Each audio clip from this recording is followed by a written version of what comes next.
Hi students, welcome to Bhaskar's biology. ఈ వీడియోలో intermediate second year zoology point of వ్యూలో first lesson digestion and absorption. So ఈ digestion and absorption point of వ్యూలో 4 marks ఖచ్చితంగా public ఎగ్జామినేషన్లో 4 marks అయితే అడగడం జరుగుతుంది. సో ఆ 4 మార్క్స్ ఎక్కువగా ఏంటి అడిగే ఛాన్స్ ఉంటుందంటే LS of tooth. So tooth diagram అయితే మాత్రం మ్యాక్సిమం అడుగుతారు. ఇక్కడ ఎల్ఎస్ ఆఫ్ టూత్ డయాగ్రామ్ చాలా చాలా important. So LS of tooth diagram, tooth. So LS of tooth diagram ఏంటంది మనం ఈ వీడియోలో డిస్కస్ చేయడం జరుగుతుంది. ఇది చాలా చాలా ఇంపార్టెంట్ క్వశ్చన్. ఇది ఎల్ఎస్ ఆఫ్ టూత్ అనేది ఖచ్చితంగా మ్యాక్సిమం ఈ చాప్టర్ నుంచి ఈ క్వశ్చన్ ఎక్కువ రెగ్యులర్గా అడిగే ఛాన్స్ అయితే ఉంటుంది. అయితే ఈ టూత్ డయాగ్రామ్ మనం ఏ విధంగా వేయాలి సింపుల్గా అనేది స్టెప్ బై స్టెప్ చెప్తాను, ఖచ్చితంగా మీరు ఫాలో అవ్వండి. సో ఫస్ట్ వచ్చేసరికి టూత్ డయాగ్రామ్కి వచ్చేసరికి మీరు కింద మనం ఇలా స్టార్టింగ్ ఇలా వేసుకుంటాం, ఇలా వేస్తాం.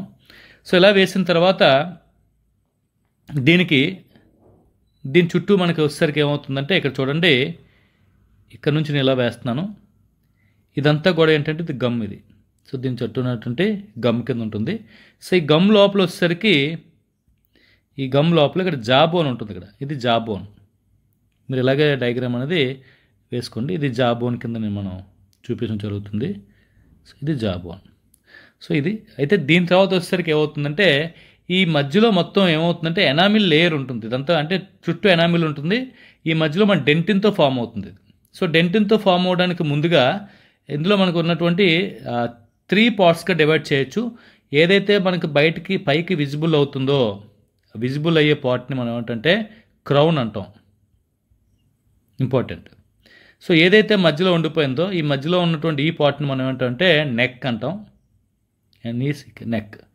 ఈ రిమైనింగ్ కింద ఏదైతే జా బోన్లో ఉండిపోయిందో, జా బోన్లో ఉన్నటువంటి పార్ట్ని మనం ఏమంటే రూట్ అని చెప్పడం జరుగుతుంది. ఇలా మనకి ఓవరాల్గా 3 పార్ట్స్గా డివైడ్ చేయడం జరుగుతుంది. Crown, neck, root. అయితే ఇక్కడ మనకి ఆల్రెడీ ఏం వేస్తామంటే ఇక్కడ చూడొచ్చు, ఈ పైన కనిపిస్తుందంతా కూడా మనకి ఏంటంటే ఇదంతా ఎనామిల్ లేయరు. ఎనామిల్ లేయర్ లోపల మనకి ఇక్కడ డెంటిన్ ఉంటుంది. ఇదంతా డెంటిన్. ఇది గుర్తుపెట్టుకోవాలి. ఇది డెంటిన్ పార్ట్. ఇది సో డెంటిన్ పార్ట్ని కొద్దిగా డార్క్ చేస్తాను. ఇదంతా డెంటిన్తో అంటే మ్యాక్సిమం టూత్ అంతా కూడా ఏ సబ్స్టెన్స్తో ఫామ్ అవుతుందంటే డెంటిన్ పార్ట్తో అయితే మాత్రం ప్రొడ్యూస్ అదే ఫామ్ అవడం జరుగుతుంది. ఈ పైన ఉన్నదంతా కూడా మనం అంటే ఎనామిల్ అంటాం. ఎనామిల్ అంటే ఇది పింగాణి పొరకని చెప్తాం. ఈ ఎనామిల్ లేయర్ వల్లే అంటే ఇది హ్యూమన్ బాడీలోనే స్ట్రాంగెస్ట్ సబ్స్టెన్స్. అంటే బోన్స్ కంటే స్ట్రాంగ్గా ఉంటుంది, డెంటిన్ కంటే స్ట్రాంగ్గా ఉంటుంది. కాబట్టి ఎంత స్ట్రాంగ్ సబ్స్టెన్స్ కాబట్టి మనం ఎముకలు కూడా మనం నవలగలుగుతాం. సో ఇది ఎనామిల్ లేయరు. ఇక్కడ మనం మిడిల్లో మనకి ఏంటంటే ఇలా వేస్తున్నాం, చూడవచ్చు ఇక్కడ. సో ఈ మధ్యలో ఒక క్యావిటీ ఫామ్ అయింది. సో ఈ క్యావిటీ ఏదైతే ఉందో ఆ క్యావిటీ లోపలే మనకి ఏమవుతుందంటే బ్లడ్ వెజల్స్ ఉంటాయి, అలాగే మనకి వెయిన్స్ 2 కూడా ఉంటాయి. సో బ్లడ్ వెజల్స్, వెయిన్స్ని కూడా మనం ఏంటంటే ఇక్కడ వేరే కలర్ నేను ఇక్కడ చూపిస్తున్నాను. సో ఎల్లో కలర్ పెడుతున్నాను. ఈ మధ్యలో మనకి ఏంటంటే ఇవి నెర్వ్స్ అంటాం. ఇవి నెర్వ్స్ అని కూడా దీన్ని మనం పల్ప్ క్యావిటీ అంటాం. ఈ పల్ప్ క్యావిటీ లోపలికి ఇవన్నీ వెళ్తాయి. సో దీన్ని మనం అంటే పల్ప్ క్యావిటీ లోపల బ్లడ్ వెజల్స్ వెళ్తున్నాయి. నెక్స్ట్ ఏంటంటే ఈ బ్లడ్ వెజల్స్తో పాటు నెర్వ్స్. బ్లడ్ వెజల్స్ వేరే కలర్, రెడ్ కలర్ చూపిస్తున్నాను. ఈ లోపలికి కూడా మళ్ళీ బ్లడ్ వెజల్స్ వెళ్తాయి. ఇలా బ్లడ్ వెజల్స్ వెళ్తాయి. At that same time nerves కూడా మనకి ఇందులోకి వెళ్ళడం జరుగుతుంది. సో దీన్ని మనం ఒకసారి లేబులింగ్ చేద్దాం. ఇవి బ్లడ్ వెజల్స్. బ్లడ్ వెజల్స్తో పాటు ఈ ఎల్లో కలర్లో ఉన్నవి ఏంటంటే ఇవి నెర్వ్స్. ఇది మనకి పల్ప్ క్యావిటీ. సో మధ్యలో అంతా కూడా ఏంటంటే పల్ప్ క్యావిటీ అంటాము. పల్ప్ క్యావిటీ ఇది మధ్యలో ఉన్న మొత్తం ఈ పార్ట్ మొత్తాన్ని మనం పల్ప్ క్యావిటీ అంటాం. Pulp cavity. సో ఇది అయితే దీని తర్వాత వచ్చేసరికి ఏంటంటే బాటమ్కి వచ్చేసరికి ఈ కింద బాటమ్కి వచ్చేసరికి మొత్తం ఇలాగ కిందకి డౌన్ అవుతుంది, ఇలా డౌన్ అవుతుంది.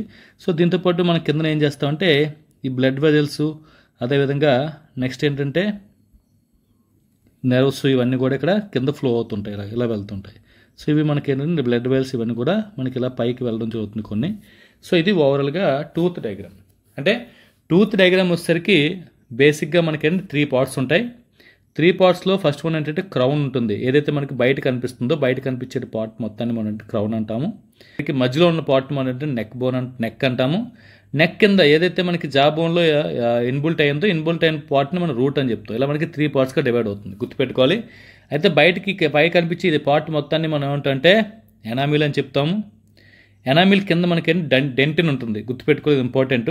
డెంటిన్ ఉంటుంది. సో డెంటిన్ లోపల మనకి పల్ప్ క్యావిటీ ఉంటుంది. ఈ పల్ప్ క్యావిటీ లోపల ఏముంటాయంటే బ్లడ్ వెజల్స్ ఉంటాయి, నెర్వ్స్ ఉంటాయి. నెర్వ్స్ బ్లడ్ వెజల్స్ ఈ పల్ప్ క్యావిటీ లోపలికి వెళ్తాయి. ఈ చివరి మనకి ఇక్కడ జాబోన్ ఉంటుంది. ఇది మనకి జాబోన్ కింద చెప్పొచ్చు. ఇది కూడా దీన్ని మనం అంటే గమ్ అంటాం, ఇలా గమ్. సో ఇవి మెయిన్గా ఉన్నటువంటి పార్ట్స్.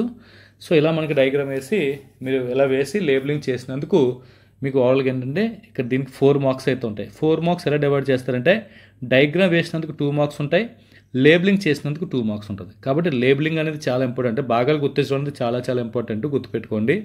ఇది ఓవరాల్గా టూత్ డయాగ్రామ్ సంబంధించినటువంటి ఇన్ఫర్మేషను. ఈ వీడియో మీకు ఎంతకంత హెల్ప్ అవుతుంది వస్తే లైక్ చేయండి, షేర్ చేయండి, నా ఛానల్ సబ్స్క్రైబ్ చేసుకోండి. Thanks for watching. Thank you very much.